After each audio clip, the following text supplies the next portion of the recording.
Welcome back to A Couple of Queers, sitting on our orange couch named Tangerine. We're a couple of queers, we're a couple and we're queer, and we're gonna talk to you about stuff.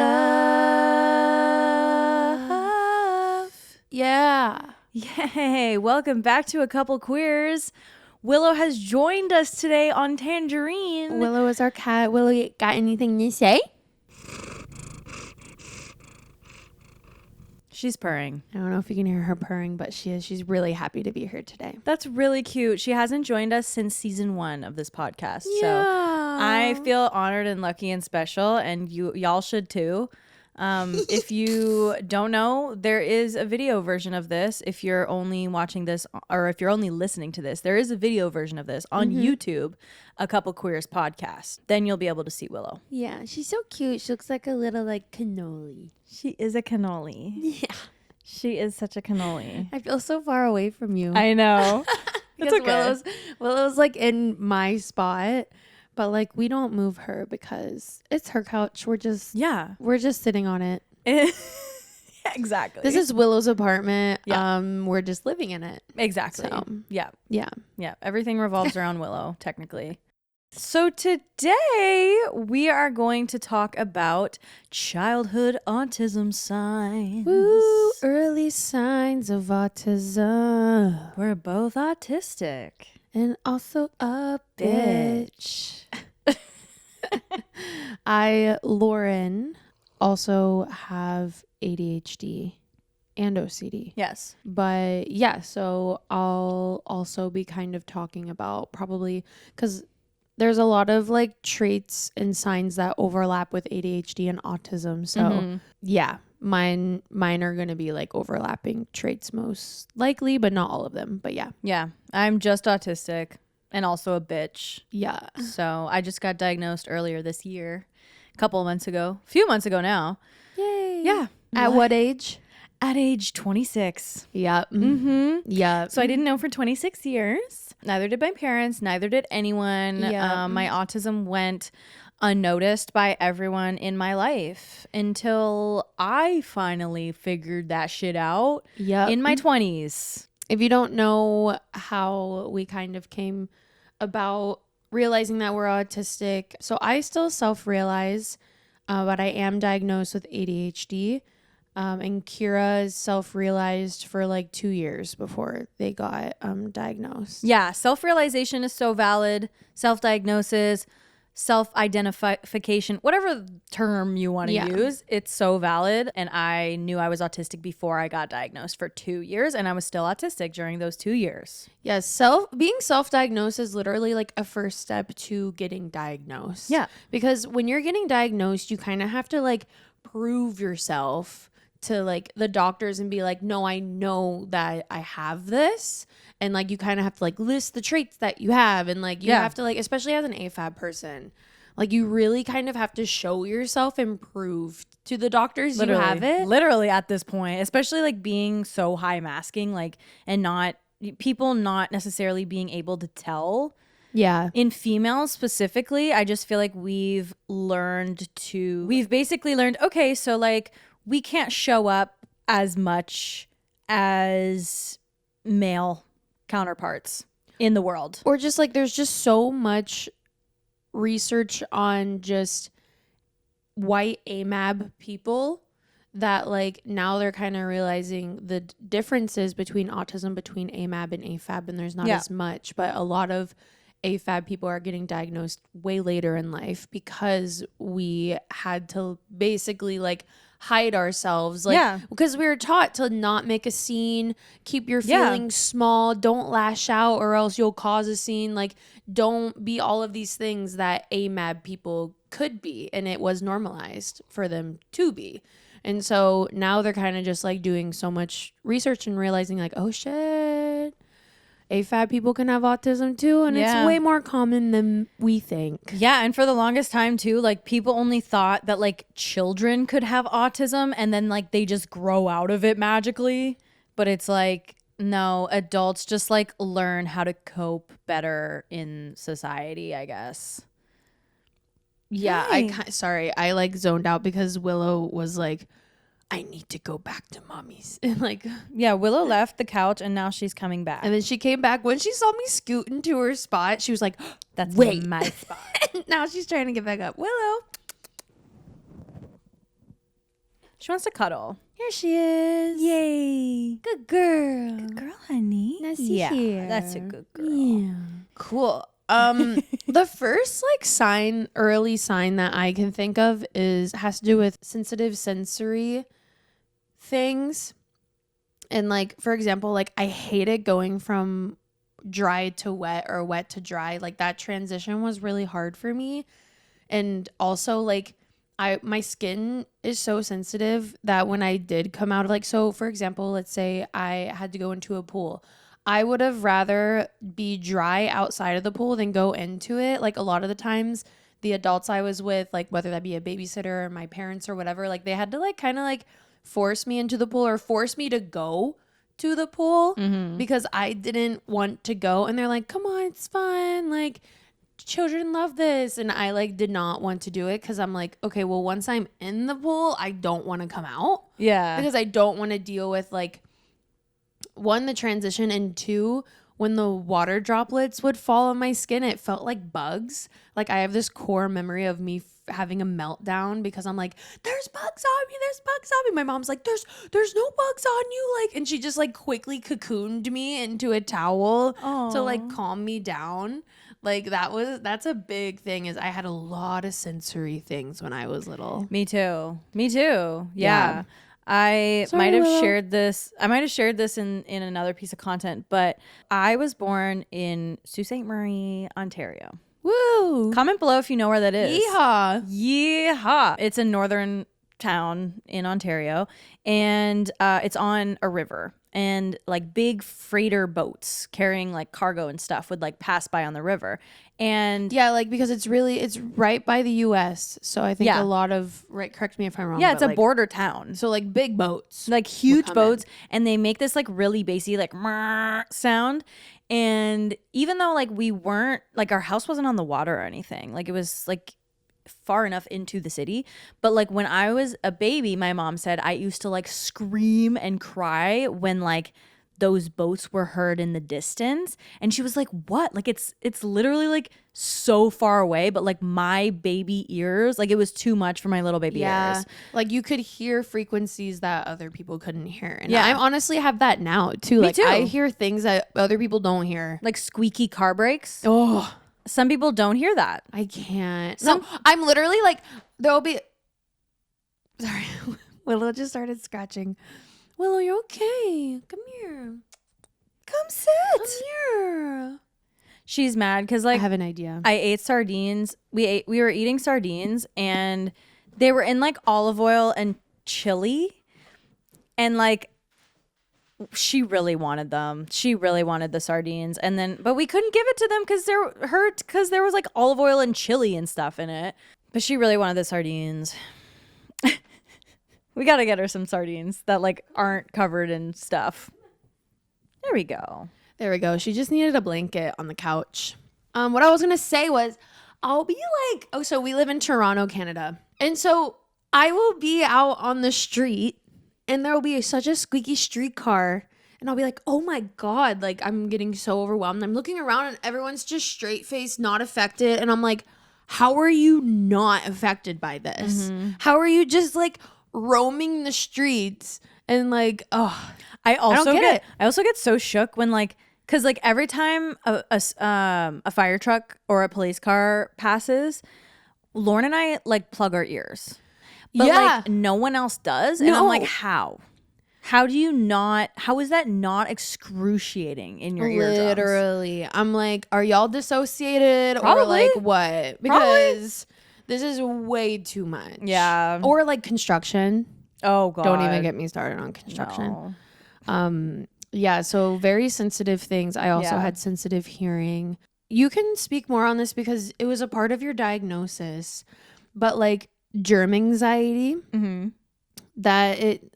the person who diagnosed you kind of said they go hand in hand, right? Can you just like educate us on that, of like germ anxiety and autism? Like how, like, are they related, or is it like correlating? I'm not necessarily. I think that like it could happen because basically like the way that I coped with a lot of like my trauma was health anxiety. But what was the question that they asked you?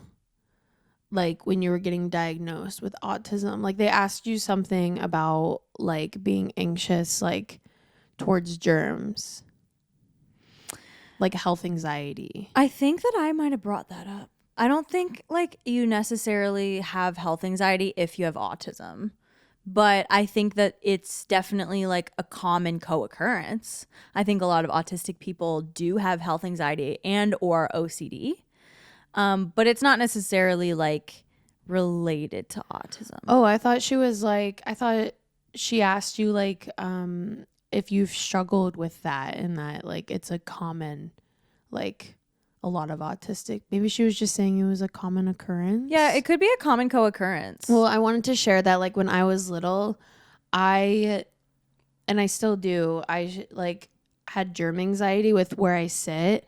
Like I go to the movie theaters and I'm like looking at my seat. Church, I'm like constantly checking my pew that I'm sitting on. Like every place that I went, I would constantly be looking where I'm sitting. Same. Because I was so scared that something was like getting on me. Same. That I was going to die from. Literally same. And that was like my whole life. Started at from a really young age. Like my earliest memory is like I was with my grandparents and their car broke down. And so we had to get into a taxi, and the taxi, it was dark out and I couldn't really see, but the taxi had like a cigarette burn in the back. Like it was an old taxi. Yeah. Like I was really young, like probably like, I want to say 6. And I remember like looking at it and like, just like, I would not sit back on the seat. And my grandma was like, Lauren, what are you doing? Like sit back. And I'm like, I'm not sitting back. No, and I'd I be feel like you. literally leaning on her, or like just like sleeping on her lap, because I was like, I just want this car ride to be over because there's this thing right behind me that like my shirt's gonna touch and I hate it. Yeah, like you feel skeef. Yeah. For those of you who don't know what skeef is, it's just like a Italian slang word that like my family uses, and it just means like gross. Yeah. But it's just like skeef, you know? Yeah. That was probably my earliest memory of like dealing with germ anxiety. And comment below. Since they're common with germ anxiety is commonly known throughout autistic people, I wanted to share that early memory as well. Yeah, comment below if you guys also struggle with like health anxiety, contamination, OCD, stuff like that. Because it's probably more common than we think, like amongst autistic people, for sure. I have no idea what the like rationale is behind that, like why it's sometimes co-occurring. But for me, she was like, because I asked her about like trauma, because like I've experienced a lot of trauma in my life, and a lot of autistic people have, especially like undiagnosed autistic people. And she said that like, because I was like, oh, like I was wondering if I had PTSD, like genuinely I was wondering. And she was like, no, it seems as if your like health anxiety has been kind of like your coping mechanism. And I was like, that's interesting. Another core memory that just popped into my head is like my mom taking me to busy, crowded places and like me either like hiding in the corner or like crying and wanting to leave. Yeah. And just like kind of shutting down. Like I would shut down. And it's funny because shut down. Yeah. Yeah. Like recently we went to Trinity Bellwoods, which is a park in Toronto, and it had like cherry blossoms blooming in the spring. Right. And we went with my mom, and there was a lot of people there. A lot of people. And like it was so annoying. I started to like shut down. And my mom looks at me and she's like, you used to do that when you were a kid. Like I thought you were just like, you just didn't want to be there. And I was like, yeah, I didn't want to be there for obvious reasons. All of the above. All of the above. Yeah. Yeah. No, literally. And she was like, yeah, I remember that. I remember that face when you were a kid. And I was like, yeah, that's shutdown, Mom. That's shutdown. Yeah. Yeah. Oh. Yeah. Yeah, it must have been hard. Just like kind of like dissociating, like cutting off from like any, I don't know how I learned to do that, but it's a coping mechanism to like, you know, when you're so overstimulated, I can't feel happiness, I can't feel any emotions. I just feel kind of dead inside. Yeah. Have you felt that? Yeah, I think I experience more shutdowns than meltdowns. I've never been, because I was kind of taught, like, my family, besides one person who showed only one emotion, which we won't talk about, but my family mostly kept their feelings inside, so I was kind of taught to not be loud with my emotions on the outside, so I shut down a lot. Like, I think I was shut down like most of my like childhood. Even now, like I notice when you're overstimulated, you are more I go mute. Yeah, you are more likely to shut down, whereas I'm more likely to melt down. Yeah. Like I will have like more of an outer display of like panicking, crying, stimming, whereas you kind of just like shut off. I saw this thing that was like an internal meltdown. Oh yeah, I guess that's kind of what it is. Yeah. Where it's like I feel so much emotion to the point where like I just like kind of dissociate and like I'm just like, get me through this sort of thing. It's a common autistic thing. I don't know if those are separate things. But yeah. I a big one that I like, early sign that I did was I had to match my clothes with my shoes, and like I had to like color coordinate everything. Bro, I wore all one color. Yeah, same. I'd wear like all red, all blue, all orange, all black, and I'd had to make sure that my shoes matched. That is so funny. Yeah. That was a big one for me. I would do basketball shorts and a t-shirt. It gave me so much dopamine. It gave me so much dopamine to like match. I still do that sometimes. Like me too. I'll wear all green. Like, yeah, it's so, I don't know. It's just like soothing. It's nice. I feel like I'm in control kind of when it's like that as well. That's really interesting. And that brings me to another early childhood sign of mine, is like my special interests were so obvious to me, which are like shoes was a big one. Oh my God, I had so many shoes. Collecting shoes. And people like shamed me for it. Yeah, collecting them. But I'm like, it's a special interest. It still is. Yeah. Also, autistic people are known to have collections of things. Yeah, it was a collection for sure. Yeah. I still have them. Yeah. They're still at my mom's house. Yeah. Yeah. And like, I also had the special interest of SpongeBob, which I still have that. Yeah. Like, I see a lot of special interests that I still have now that I had in my childhood. Oh, yeah. This is Lauren's phone case. It's SpongeBob. Yeah. If you're watching the video, you can see it. But yeah, that's SpongeBob. Yeah, it's really cute. Yeah. I love it. Yeah. I had special interests from a really young age as well. And sports. Sports are a special interest of mine, too. For sure. This was actually in my assessment, but my assessor asked me like how I liked to play as a kid. And I told her that I would line up my toys in a very specific fashion and kind of like spend all my time and all my energy on like organizing, categorizing, or like lining up my toys. Okay, yeah. But then never getting to actually play with them. Like kind of just like that was a thing. Like that was my playtime. That was playing. That was playing. Yeah. Was like lining up, categorizing things, like reorganizing things. Yeah. And then like, yeah, my assessor was like, oh my God, thank you for letting me know. That was a big sign. Yeah. Yeah. Yeah. That definitely is. Definitely is. I feel like I did that with like my one of my special interests is jewelry. And I did that a lot. I had to have it a specific way, and it was really satisfying for me to organize it a certain way. Okay, shoes, jewelry. I know. Damn. I know. Tell me you grew up rich without telling me you grew up rich. I'm grateful. I'm grateful for the privilege. Another thing was it was hard for me to make friends growing up. Yes, me too. I found that I could relate more to adults than kids my age. I felt way more mature for my age. Yeah, it was hard for me to like connect with other kids. I don't know, like if it was because I was different. Probably. I feel like a big autistic trait is feeling different. Yeah. And I feel like because I have always felt so different, it still is hard to connect with people. Yeah. And especially if they don't have the same interests as you. Yeah. And when you're confined to a certain amount of like people in your grade, like, and it's hard to connect with them, like you're not gonna like connect with them. Yeah. Yeah. I also, from a very young age, had a really strong sense of justice.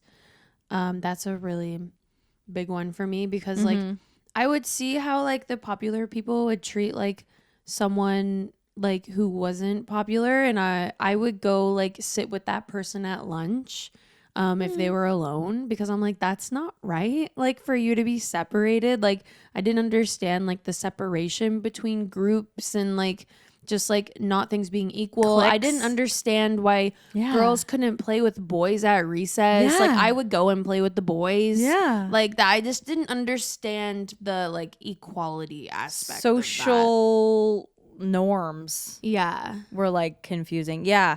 I was that kid that was alone. Like I had one friend in kindergarten, and like if she wasn't there, like if she was home and I was at school, like I would like stand alone by myself near a wall and like feel so anxious and just watch everyone else play. And I just, would have went up to you Aw. and I would have like been like, hey, you want to come play Foursquare? Yeah, and even in like grade Aw. 9, like, oh, the transition from like elementary school to high school was so freaking bad. Oh my God. Like I would have nightmares that whole summer, like from grade 8 to grade 9, because just like ruminating about like how is this gonna go, trying to Yeah. like pre-plan things, but like not being able to because like you had to just figure it out on the day.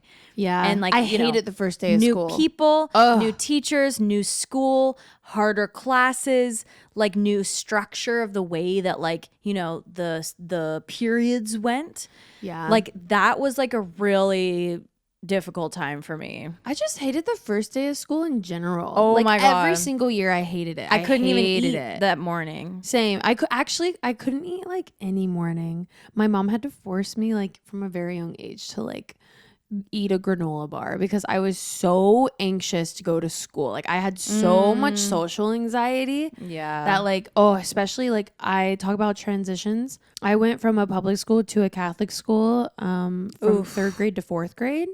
And my mom told me actually the other week, she was like, we did it so early because we knew that, because usually you do it in 6th grade. My mom was like, there's no way that you could have done it in 6th grade.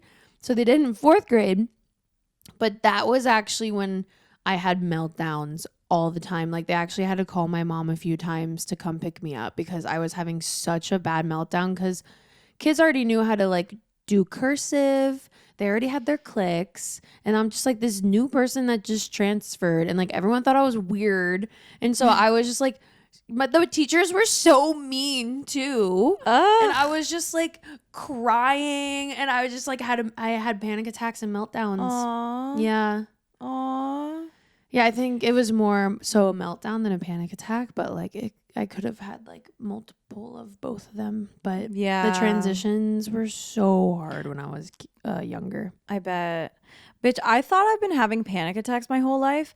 Pretty sure they've been autistic meltdowns. Yeah. Like I remember in high school, in like first period specifically, I don't know why, I would be in the middle of class and like start to panic and like have to run out of the class, and I would have meltdowns in the stairwell, like literally like rocking back and forth, like beating my hands like against the floor and like not knowing like why am I so upset. Aww. Like school was so hard. So hard. And like, yeah. And I was like, I just felt so embarrassed because I was like, why can't I just act normal right now? Right? I was like, why can't Every time I be had normal? a meltdown and they had to call my mom, I felt so like, I was like, oh no, everyone's looking at me and everyone like thinks of me weirdly. Yeah, everyone and, thinks I'm like the kid that like just like panics and cries all the time. Yeah. Ugh. Yeah, I can relate to that. Mm-hmm. I think a lot of the times I had meltdowns during class because I remember it being really hard to keep up. So basically, the way I got through school was I realized at a very young age that it's really hard for me to pay attention because one, I have ADHD, but also two, my slow processing, the teachers would always go way too fast. Like, you know when we would have to like read like each person does a paragraph? Yeah. everyone would laugh at me because I wouldn't know what paragraph we were on because my reading is so much slower than everyone else. Like my processing is so slow that I didn't know, like I couldn't keep up. And so I would basically teach myself everything the night before a test. And then I'd forget it once I take the test. Yeah. And like, that's how I got through school because like I couldn't, they're like, pay attention, Lauren. I'm like, I got ADHD too. I'm like, you're going so fast that I don't even know what's going on right now. Yeah. Because I'm still processing what you said in the beginning of class. And now it's like 3/4 of the way done. Like, yeah. Yeah, exactly. It was really hard for me to keep up. Yeah, I had slow processing too. I still do, but like in school, especially with math, like I actually like learned about this thing called dyscalculia, and like I feel like I might have like a level of that because it's basically just like math not computing in your brain. Yeah. And like as much as you try and like study and like learn about it and like, you know, I had my friends help me, like they would explain it so many times and I would be like, it's literally not clicking in my brain. And like, I don't know, like I must be dumb. Yeah. But like, I really get on yourself because you see everyone else like understanding it. And I recently learned that like a lot of autistic people have dyscalculia. Oh. So the more you know. Yeah. Yeah, it's really good to know. Yeah. It's like everyone thinks like, oh, autistic people are so good at math. It's like, it might be the opposite. It might be you're the autistic person that's like the artsy fartsy kid. Yeah. And not the math kid. Yeah. Oh, another sign. So it has to do with perfectionism. Oh, yeah. So I've always been a perfectionist. That's a trait. Like if I don't do things on the first try, like I get so mad. Like, and I've always been like that. And so to emphasize that or like expand on that, so my mom started me off with piano lessons and we quickly learned that like I play by ear. And from then on out, when I would pick up an instrument, like I'd have to know how to do it like right off the bat or else I'd get frustrated. And like, it's nice because I know how to play a lot of instruments now, but it's also like that just like that perfectionism of like getting frustrated if I don't know how to play guitar right when I pick it up. It's like, Lauren, like you have to learn the muscle memory and stuff like that. You know what I mean? As fuck. Yeah, that's just an example of perfectionism, but like I've always been a perfectionist. Oh yeah, like for me, even in school, like I had to get straight A's. Like I had to do so well in school. And so like I would come home from school, go to dance right away, and then come home from dance and like be studying and doing homework until like midnight. Aww, and my mom was like, KEARA, why don't you have a life? Like she was like, why don't you hang out with friends? Like why don't you have a social life? And like I feel like it was just like partially my perfectionism, like needing to be perfect at everything, but also it could just be that like I needed to study harder than some people. Or I needed to like, I took way longer on tests. Like I should have been diagnosed earlier so that I could get longer time on freaking tests. Because sometimes I would leave like a whole section blank because it would take me like so long to kind of like answer one question. And I would answer it correctly. But like sometimes I would have to just like leave the fucking half of the test blank. I would guess. Yeah. Like, you know how you like fill in the bubbles? Yeah. I would like be like, oh, I got 20 questions left. Let's just fill it in. Guess. Literally, like it was so stressful. I used to like get like so anxious before tests because I was like, oh my God, what if I don't have enough time? So that's why I studied like extra hard so that it would be like at the top of my brain. I'm shook that the teachers didn't tell your like mom that like you're leaving half the test blank, because that would be a sign to me if I was a teacher, if like my student couldn't finish the test, like if everyone else could finish the test but that one student couldn't and it was consistent, I'd be like, okay, something's going on here, and like we need to look into this, you know. That would be a sign. So I'm really shook that they didn't say anything or mention anything. Like saying like half the test is blank is maybe an exaggeration. Like it was probably like maybe a quarter of the test, but still, if you're a teacher and you notice that one of your students is doing time, this consistently. KEARA? Actually, I did have a teacher in grade 8 that let me finish some of my tests during recess. That's good. Yeah, that's good. Yeah, I did have, but that was just, it was teacher dependent. Like you got to get lucky with a teacher that would let you do that. Yeah. You know? Something with that has to do with my ADHD is school was very not stimulating for me. It wasn't Ew. enough stimulation. And so every parent teacher conference, my teachers would go, so yeah, Lauren talks a lot because I'm just like, You're bored. I'm so bored. Like, and I'm like, I'll just teach myself this at home. Like, I'm like, can we just talk about something else? Yeah. Yeah. And that's what would happen. Yeah. Yeah. Yeah. It's really hard having both ADHD and autism because like I really want stimulation, but at the same time, it can easily be too much stimulation. Mm-hmm. And then I'll just like be really overstimulated. Yeah, that must be a lot to balance. Yeah. But since I've realized like that I have these, I'm learning the balance. I'm learning like what I can handle and what I can't. Like if I learn about an event, I'm like, I know that there's going to be like, if it's a big event, I'm like, I know there's going to be loud speakers there and I can't do it, but maybe I can go for like 30 minutes and then leave. Right. Like I give myself like 30 minutes because can't hear the Same. for so long. Ugh, same. Yeah. Okay, I just thought about another thing. Yeah. Oh my God. This, like, I literally didn't think I was going to have as many, but like, I know. they're all coming back. So I would, every night before I would fall asleep, I would rehearse like how the next day was going to go. Same. And half the do time, a script. half the time I couldn't sleep. Yeah. Half the time I couldn't sleep because I was like repeating things in my brain, or if I had a big day that day, then I would replay the whole day that I just had. And go through every moment and be like, did I act properly in this situation, in that conversation? Was I awkward? Like kind of just being like, did I do everything right?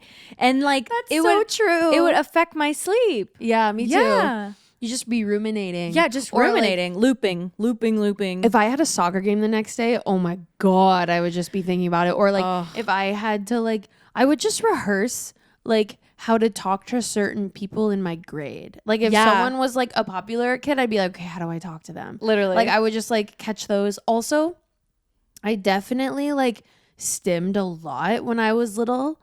Like just like flailing my arms and stuff like that, and like I just could not sit still. And like so many people are always like, Lauren, sit still, and I'm like, I can't. I can't. Like this is literally like regulating me to be able to pay attention. Yeah, like if you see someone like shaking their leg, like I did like way more than that, but like if you see someone shaking their leg, they're most likely stimming and it's regulating them, so let them shake their leg. Let them fucking be. Yeah. Yeah. True. But no, me too. I would think about every fucking thing. Yeah. I would think about like, oh my God, like did I say something weird? Yeah. Like let me see, like how did they react? Like do I not say that? Like I would just like be like, okay, good to say, not to say. So exhausting. Only to some people say stuff like that. Like really like, yeah. So exhausting. Yeah. Like, oh my God, I'm literally tired thinking about that. I know. I still do that. I still do that too. I still do that. It's so tiring. I've like made a boundary with myself. Like, bitch, it's nighttime. It's Betty bye, bitch. So like sometimes I will have to like just force myself to shut it off. But sometimes I can't. Same. I always like remind myself that like the other person's not thinking about this. And like the other person has probably already forgotten about the conversation that we've had. And like also I remind myself that like whatever that person thinks of me is out of my control. And just like reminding myself of that, even though it's so hard. Oh, I would worry way too much about what other people thought of me. Me too. Because like I feel like we're trying to like fit in. Yeah. Right? Yeah, exactly. Yeah. In a world that doesn't accept like us. Yeah. For real. Yeah. That's a good one.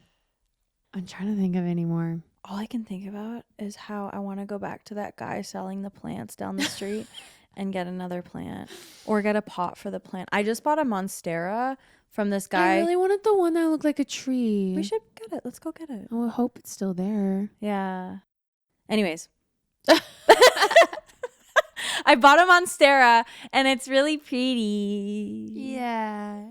And her name's Little Monster. Her name's Little Monster. Yeah, we can probably make another like podcast episode talking about our early signs or even our signs in general, because I know it's really helpful to people. And we're gonna look into if the health anxiety thing or like germ anxiety thing is like correlated. It might just be super common. So if we have any of our facts wrong during this, we will fact check it. Don't be mad. Yeah, don't be mad. We're learning just like you're learning. Yeah. But either way, these are some things that we have struggled with being autistic, and they're valid. So yeah.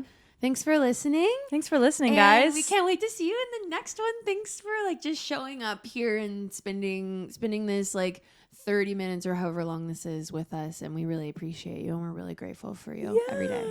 I love you guys. We'll see you next time. Love you. Bye. Mwah. Yay.